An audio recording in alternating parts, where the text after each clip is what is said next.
I want to talk a little bit about the psychology of the marketplace and the number one reason that I believe people lose money, and that is because they aren't willing to take a loss. They're not willing to fail. To be successful in life, I think you need to be willing to fail. You need to be willing to take the risk of failure.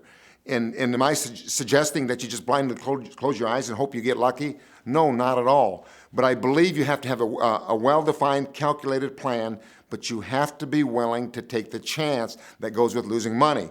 If you're not willing to lose money, what's going to happen is you're not going to be able to give the market the opportunity that it needs to breathe. By watching and focusing on the money, you'll never be the trader you need to be. A person needs to get their eyes off of the money and focus on the market.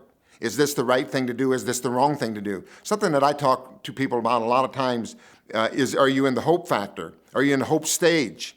Say, are you at that point where you're hoping the market comes back?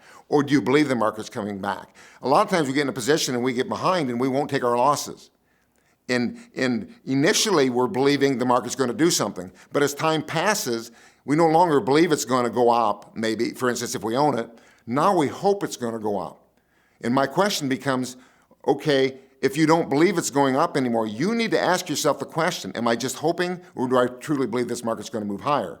And those are sometimes just the psychological keys that we can pick up on in ourselves and ask ourselves those questions when we're in a position. If we're a buy and hold type of individual, if I believe in that trade and I really think it's going to go higher, well then it's not so bad to leave that position on if you're a buy and hold person. But the question you have to ask yourself is, do you really believe in the trade, or are you now in the hope phase, just hoping it comes back? These are the type of psychological things that take place in people all the time. These are the types of things that we like to relay to our customers and sometimes show them things about themselves that they're very unaware of.